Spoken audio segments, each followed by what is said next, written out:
À la une de l'actualité dans cette édition, le président du Faso sur le chantier de l'usine d'égrenage de coton biologique de la Sofitex à Koudougou, une visite effectuée en marge de l'ouverture du Salon international du coton et du textile qui se tient depuis hier dans la cité du Cavalier Rouge.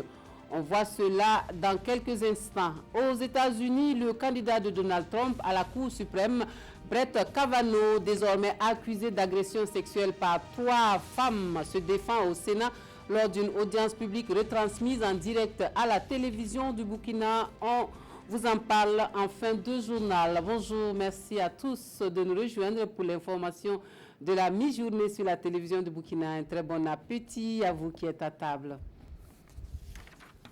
Nous allons tout de suite à Koudougou où se tient depuis hier la première édition du Salon international du coton et du textile. Le président du Faso, à l'issue de l'ouverture du SICOT, visite l'unité semi-industrielle de production de textiles du styliste burkinabé François Ier, l'usine d'égrenage de coton biologique de la Sofitex dont la pose de la première pierre est intervenue en février dernier devrait voir le jour en fin juin prochain. Le chef de l'État burkinabé a pu constater l'état d'avancement du chantier à Koudougou. On fait le point avec Adama Guiti et Nyarki Teda. Sur le chantier de l'usine de grainage du coton biologique, c'est jeudi soir à Koudougou, Rochmar Christian Kaboré arrive pour constater de visu le projet en question. L'usine sera bâtie sur 2500 m² avec des équipements de pointe selon les explications de ces techniciens de la Sofitex. Prévue pour être mise en activité en juin 2019, elle va permettre d'accélérer l'égrenage du coton biologique et sa commercialisation, foi du directeur général de la Société des fibres textiles du Burkina. Cette usine répond à un besoin qui était sous-tendu par des difficultés que l'on rencontrait donc dans l'égrenage du coton biologique. Le coton biologique doit être égrené selon des standards précis et cette usine donc permettra d'être plus à l'aise dans l'égrenage du coton biologique. Le coût, 3 milliards de francs CFA, cofinancé par le département américain en charge de l'agriculture et la Sofitex. Après ce site, le cap est mis sur cet atelier privé de design semi-industriel conduit par cet homme. La filature, le tissage, la conception n'ont plus de secret pour Sibri François Yamego, dit François Ier. Le président est venu pour l'encourager. Il faut soutenir de telles initiatives parce que l'expérience qu'il a pu cumuler à l'extérieur, l'intérêt c'est que ça serve à son pays, qu'il puisse former des jeunes à cela, permettre effectivement de continuer à faire du Faso d'Anfani un tissu qui de jour en jour s'améliore. Parce que quand vous voyez la légèreté des tissus, les chemises qui sont faites, vraiment, il n'y a pas beaucoup de différence avec ce que nous voyons ailleurs. Et je crois que c'est un grand progrès qu'il fait, je voulais l'encourager. C'est une cause tout simplement parce que, en venant me voir, c'est une reconnaissance comme quoi, à travers le textile, à travers la mode, on peut développer ce pays.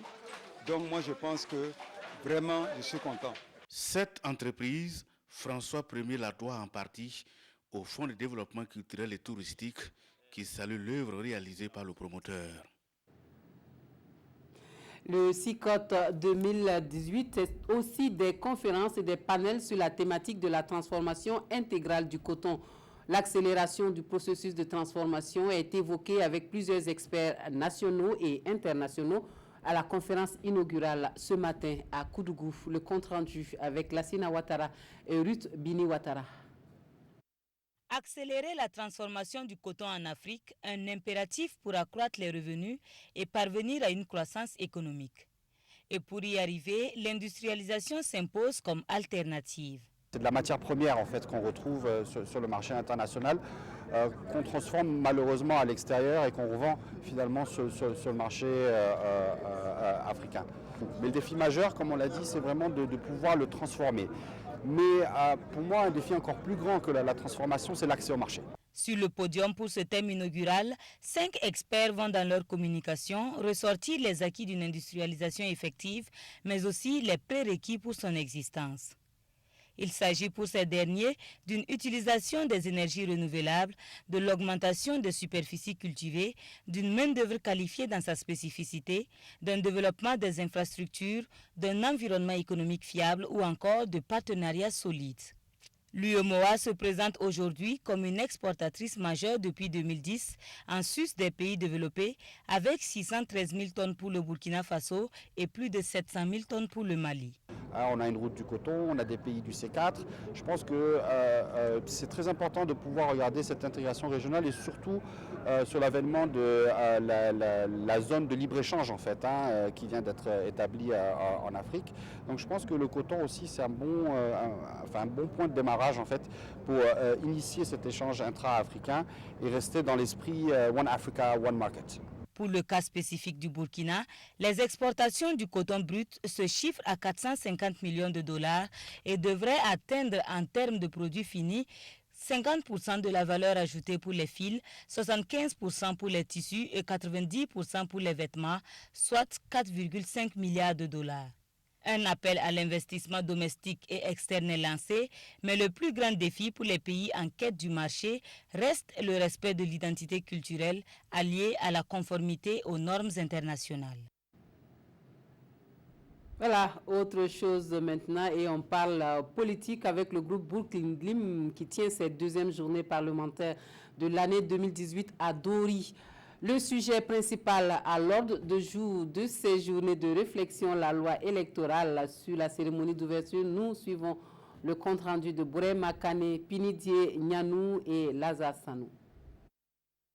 À cette deuxième journée parlementaire du groupe Burkina, les députés réfléchissent sur l'histoire de la loi électorale du pays afin d'en tirer des enseignements. Nous avions estimé qu'il fallait jeter un regard critique sur cette thématique, un regard réflexif aussi, parce que cette loi a suscité beaucoup d'intérêt.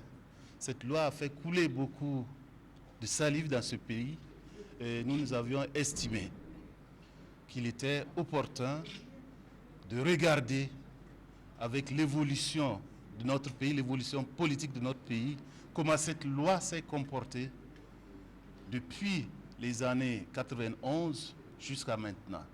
Durant ces 2 jours, plusieurs sous-thèmes vont contribuer à mûrir les échanges. Le thème porte surtout sur la loi électorale, mais je sais qu'au-delà de la loi électorale, c'est la question de la construction de nos démocraties. C'est des questions de gouvernance démocratique qui seront posées et nous aurons l'occasion d'aborder des sous-thèmes liés donc bien entendu aux acteurs politiques, c'est-à-dire les partis politiques qui sont les premiers acteurs de la vie politique. Nous allons aborder les questions liées bien entendu aux citoyens, à l'électeur, aussi bien à l'intérieur qu'à l'extérieur. Donc tout un ensemble de questions qui touchent le domaine électoral. Ces journées parlementaires du groupe Burkina se tiennent dans un contexte particulier marqué par la recrudescence des attaques terroristes. Les députés ont alors salué la mémoire des soldats tombés au front. Ils ont également souhaité un prompt rétablissement aux blessés. Et face aux défis sécuritaires du moment au Burkina Faso, la jeunesse du mouvement du peuple pour le progrès s'engage à soutenir les forces de défense et de sécurité. Les jeunes du parti au pouvoir annoncent une contribution très prochainement pour venir en aide au FDS et promettent d'être des agents de renseignement. L'Assemblée générale des jeunes du MPP hier jeudi à Ouagadougou réunit les militants venus des 45 provinces du Burkina Faso. Des précisions avec Oscar Soulama et Oumou Sissé. La jeunesse du mouvement du peuple pour le progrès MPP se met en ordre de bataille pour apporter son soutien aux forces de défense et de sécurité. Tous mobilisés contre le terrorisme, c'est le message central à cette assemblée générale de la jeunesse du parti. Ce n'est pas normal qu'au Burkina Faso, pendant que nos frères sont en train de tomber, nous puissions nous diviser et montrer que nos intérêts petits, les intérêts mesquins sont au-dessus de la nation. C'est ce message-là que nous avons voulu faire passer ce soir. Pour dire que la nation, là, c'est une seule nation. Peut-être que certains ont 2 pays, 3 pays, mais nous n'avons qu'un seul pays qui est le Burkina Faso. Et nous avons le devoir de défendre ce pays-là, coûte que coûte, vaille que vaille. Et donc c'est pour dire au FDS que nous sommes très fiers d'eux, que nous allons tout faire, tout ce qui est en notre pouvoir pour les accompagner. De la région du Sahel au sud-ouest, en passant par l'est du Burkina, les forces de défense et de sécurité ont besoin du soutien de tous les Burkinabés. Vous voyez, il y a un élément extrêmement important, c'est cette mobilisation sociale. Et l'heure est à la mobilisation sociale. Ce soir, c'est une démonstration de volonté, de détermination, mais aussi de capacité que mobilisés, nous allons vaincre les terroristes. Et à cette assemblée générale, c'est une jeunesse unie et solidaire des forces de défense et de sécurité qui a décidé de faire front contre le terrorisme. Dans les jours à venir, elle promet donner une contribution pour aider les soldats qui mènent une guerre sans merci contre les forces du mal. On évoque à présent la question de la migration avec cette rencontre à Ouagadougou sur le processus de Rabat qui vise à promouvoir le développement des politiques migratoires. La rencontre permet aux participants de mieux appréhender le processus. C'est aussi le cadre pour des concertations sur les défis à relever pour une meilleure gestion de la question. Oscar Soulama Olopoda pour les précisions. Le processus de Rabat est au cœur de cette rencontre des acteurs nationaux en charge des questions migratoires. Également connue sous le nom de Dialogue euro-africain, cette plateforme d'échange initiée en 2006 au Maroc est l'expression de la volonté des pays du Nord et du Sud de faire du développement une priorité. Et cela passe non seulement par la réduction du flux migratoire, mais aussi la recherche de compromis sur le respect des droits fondamentaux des migrants. Dans chaque famille, nous avons des frères ou des sœurs qui sont de l'autre côté et nous souhaiterions vraiment que ces gens puissent être respectés comme des êtres humains et qu'ils aient leurs droits normalement. Et c'est dans ce cadre que nous discutons, que ce soit le Nord, le Sud. Je pense que la migration est reconnue aujourd'hui comme étant bénéfique de part et d'autre. Maintenant, il nous reste, nous, en tant qu'acteurs, en tant que responsables gouvernementaux, de donner ce visage humain à la migration. Permettre à tous les acteurs locaux d'être au même niveau de compréhension du processus de Rabat, c'est tout l'enjeu de cette concertation. Et le Burkina Faso, qui assure depuis mai 2018 la présidence du comité de pilotage du processus, compte bien réussir ce mandat d'une année. Le pays met pour ce faire l'accent sur la promotion des politiques migratoires. Les membres de la Commission nationale de la coopération décentralisée en concertation à Ouagadougou, la 8e Assemblée générale de la CONACOD va évaluer la mise en œuvre des dernières recommandations et adopter le projet de programme d'activité. Reportage Amado Ilboudo, Estelle Judith Assogba. L'une des missions de la Commission nationale de la coopération décentralisée CONACOD est de promouvoir la coopération décentralisée à travers la concertation des acteurs et la recherche d'une meilleure couverture spatiale des partenariats.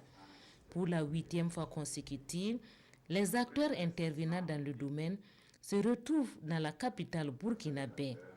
Pendant 2 jours, ils vont approfondir leurs réflexions sur les apports de la coopération décentralisée dans le développement local et dégager des perspectives pour une optimisation de la contribution de celle-ci dans le processus de développement au Burkina Faso.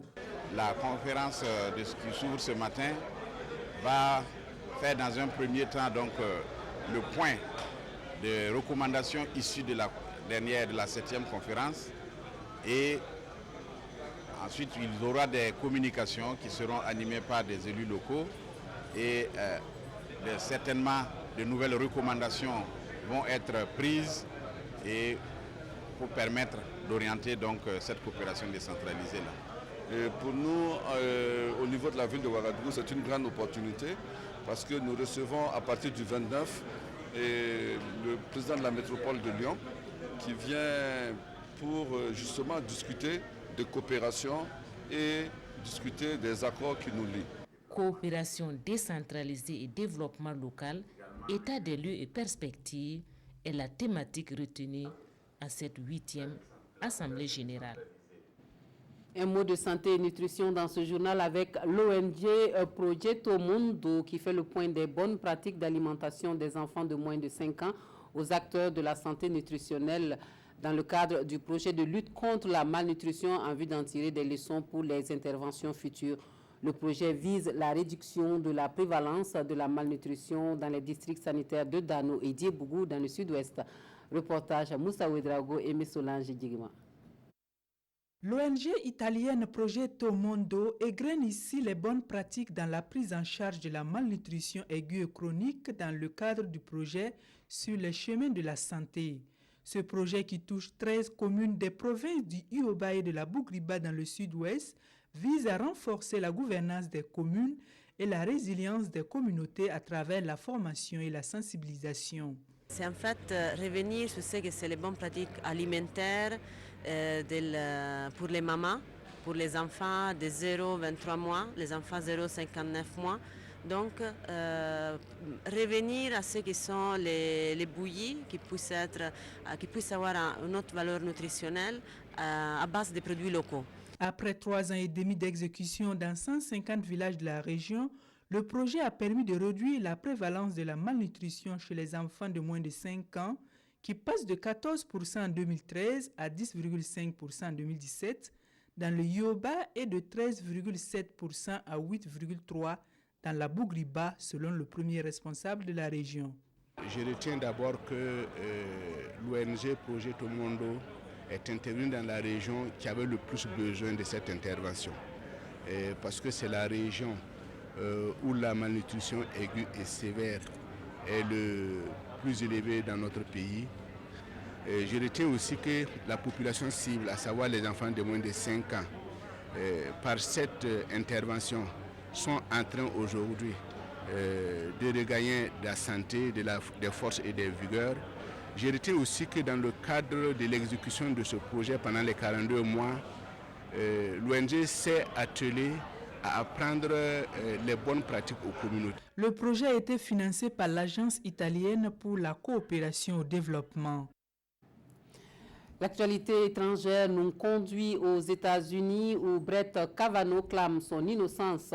Le candidat du président américain Donald Trump à la Cour suprême accusé d'agression sexuelle par 3 femmes s'est vigoureusement défendu au Sénat lors d'une audience publique historique retransmise en direct à la télévision après le témoignage d'une universitaire l'accusant d'abus sexuels en 1982.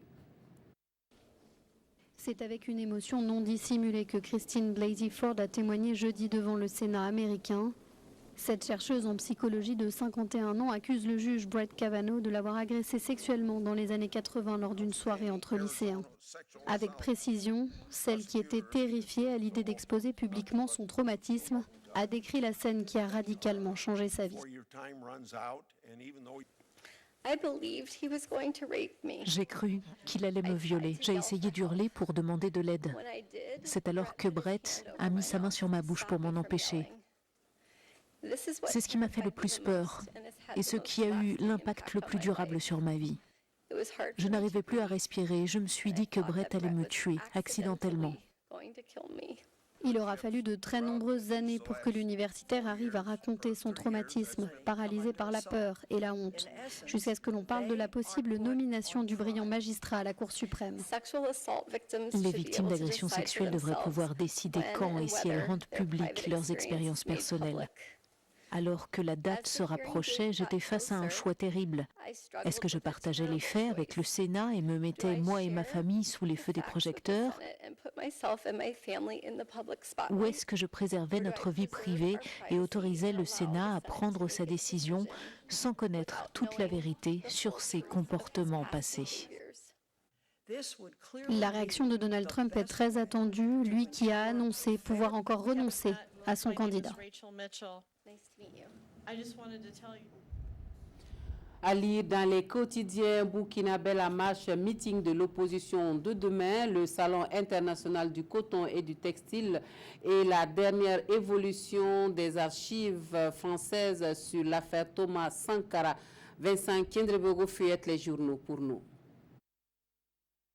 Affaire Thomas Sankara, une partie des archives françaises déclassifiées seront bientôt remises à la justice burkinabé, selon des informations de Aujourd'hui au Faso.